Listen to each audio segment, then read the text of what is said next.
खजाने की खोज।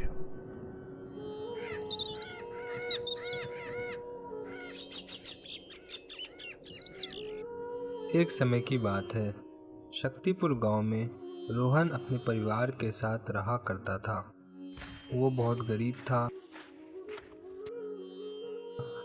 इसलिए रोहन और उसके पत्नी के बीच अक्सर लड़ाई होती रहती थी। देखो, तुम कोई अच्छा काम क्यों नहीं करते? तुम्हारे लकड़ी वाले काम से हमारा गुजारा नहीं हो सकता। अरे सुमिता, तुम्हें समझ नहीं आता है क्या? मुझे कहीं नौकरी ही नहीं मिल रही, इसलिए तो मैं लकड़ी बेचकर गुजारा कर रहा हूँ। ठीक है, जो करना है करो, पर हमारे खाने के लिए कुछ तो लेकर के आओ, क्योंकि घर में कुछ खाने को नहीं है। ये सुनकर रोहन खाने की तलाश में बाहर निकल गया। उसके पास जितनी लकड़ियां थी वह उसे बेचकर कुछ पैसे ले आया और अपनी बीवी को दे दिया। ये लो, मैंने सारी लकड़ियाँ बेच दी है। इससे कुछ दिन का खाना निकल जाएगा। मैं कुछ दिनों के लिए बाहर जा रहा हूँ ताकि कुछ पैसे कमा सकूँ। ये कहकर वो गांव के बाहर निकल गया और इधर उधर काम ढूंढने लगा। काम ढूंढते ढूंढते वो गांव के बाहर जंगल तक आ गया। जब वह जंगल के पास खड़ा था तब एक बूढ़े आदमी ने उससे कहा, क्या हुआ बेटे, इस जंगल में जाने की सोच रहे हो क्या? नहीं दादाजी, मैं तो बस काम ढूंढते ढूंढते यहाँ तक पहुँच गया। क्या तुम कोई काम ढूंढ रहे हो? हाँ।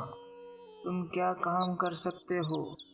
मैं कुछ भी कर सकता हूँ, पर अगर कुछ ऐसा काम मिल जाए जिसमें पैसा ज़्यादा हो तो अच्छा होगा। मुझे जल्दी से अमीर होना है।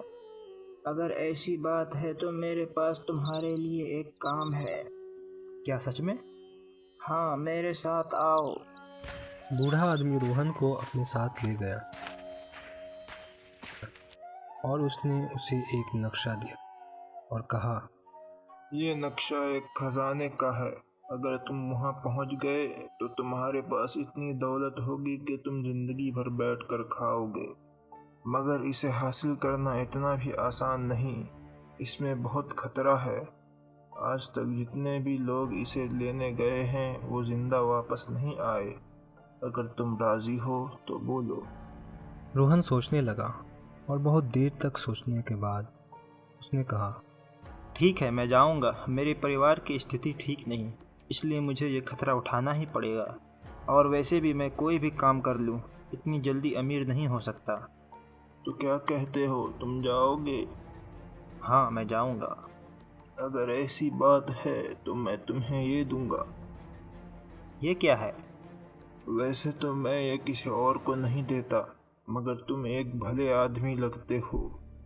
ये एक जादुई यंत्र है, इसे पहनते ही तुम गायब हो जाओगे। इसके लिए आपका बहुत शुक्रिया। अरे, इसमें शुक्रिया की कोई बात नहीं।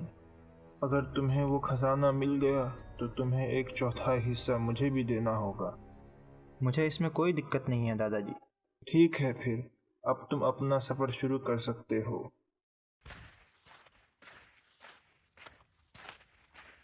इसके बाद रोहन अपने सफ़र पर निकल गया। वो नक्शा देखता गया और चलता गया और चलते चलते वो जंगल के बहुत अंदर चला गया और रात भी हो रही थी। तो वह एक पेड़ के नीचे सो गया।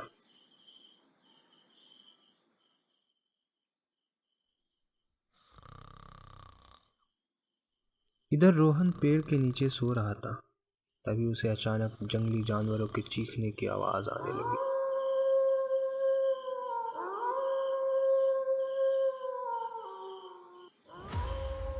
अरे बाप रे, लगता है जंगली जानवर इधर ही आ रहे हैं। अब मैं क्या करूं?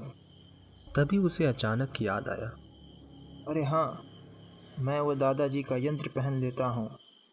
लेकिन मैं यंत्र लगा लेने के बाद यहाँ से चला जाऊँगा, क्योंकि भले ही मैं उन्हें दिखाई ना दूँ, वो मुझे सूंघकर मेरे करीब आ सकते हैं। यह सोचकर रोहन यंत्र लगाकर जंगल की ओर अंदर चलने लगा। 5 मिनट बाद उसने देखा कि वो फिर से दिखने लगा। अरे, ये क्या हो रहा है? लगता है इसका असर सिर्फ 5 मिनट ही रहता है, इसलिए मैं फिर से दिखने लगा। अच्छा हुआ मुझे पहले ही पता चल गया, नहीं तो मैं किसी बड़ी मुसीबत में पड़ जाता। ये सोचकर वो आगे बढ़ गया, इस बात से अनजान कि उसे आगे और किन किन मुसीबतों का सामना करना पड़ेगा।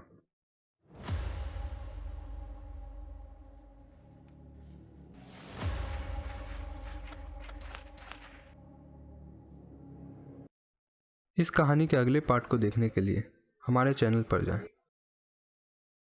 सब्सक्राइब करें हमारे चैनल को और ऐसे ही वीडियोस देखने के लिए।